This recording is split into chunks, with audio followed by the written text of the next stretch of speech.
So the tussle really seems to be between China and the US over here.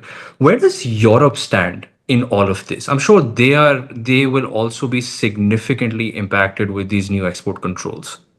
Europe is going to be hit the hardest. Like when the export controls happened first in April, European automobile manufacturers were hit the hardest.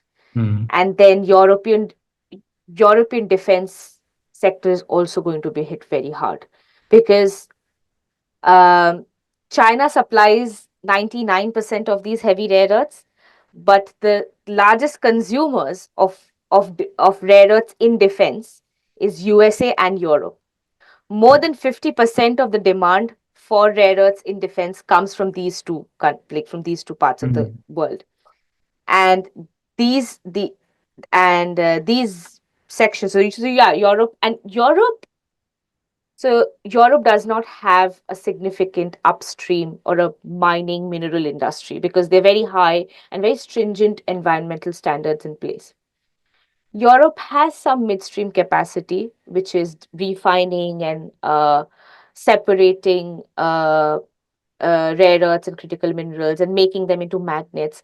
Germany has some magnet manufacturing that happens. There is a new plant that has opened up recently in Estonia, which is going to manufacture magnets. But the the scale at which they're doing is not enough to meet the demand. And yes, there's a lot of funding flow. Yes, Europe is going to become the next big recycling hub, Mhm. but that is not happening now. That is going to take some time to happen. It's going to take a couple of years, and to be able to catch up with China and to be a self-sustaining economy, that is going to take decades.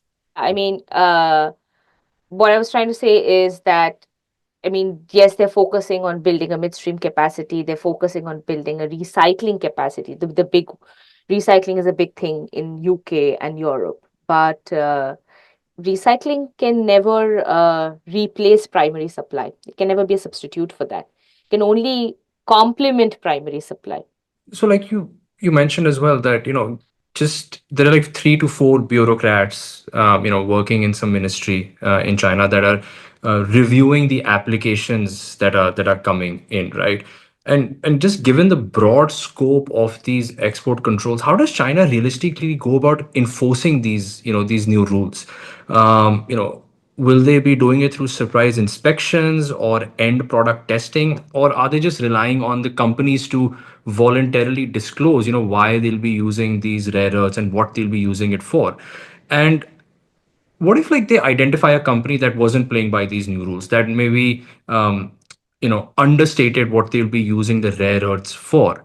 What happens to the company then? Are they penalized? Are they put on a blacklist? Is the country that the company associated with also put on a blacklist? Like, what are the implications if somebody is caught not playing by these new rules? Now, there are two parts to this. This I'll come to the second part first, which is related to the second export controls, because that is more about re-importing China's IP, re-importing China's material. Um, we're still yet to find out how exactly they're going to keep an eye on everyone that is trying to re-import China's material, because that's basically everyone at this Mhm. point. Um, but when it comes to China's IP, they've been doing that. They've been slowly getting a stranglehold of the entire supply chain for a really long time. This is not a sudden event. This has been happening from a really long time. 2 years ago, China first announced that they will put an export restriction on IP. Now, but what this means this time is that anyone, say for example, is using Chinese technology to separate or to manufacture rare earth permanent magnets. Now that requires upgradation, that requires maintenance, and that is where you need to go back to China to apply for a license if you need to upgrade your equipment, if you need to, or a lot of companies are dependent on reagents from China. That comes into the picture. Now, coming to back to the first part of the problem when this first happened in April, the restriction was on anyone who was trying to export from China. And what they've done is there are no more privately owned rare earth companies anymore.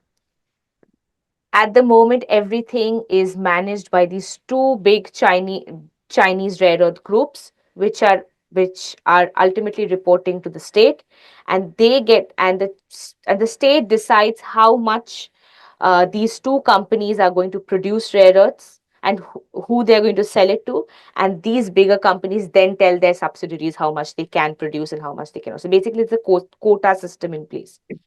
So anyone who's trying to sell rare earths has to come back to them to get material, and then they have to apply for a license. Yes, there is some liquidity in the spot market, and that's why uh, the prices in the spot market have been volatile since these export controls.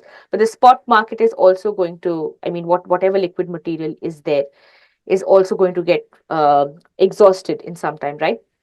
Because yeah, I mean, yeah, there's not enough stockpile. So ultimately, what China has been doing is getting a stronghold of the entire supply chain from producing to consumption. So they have the visibility on who is producing and where is it going to.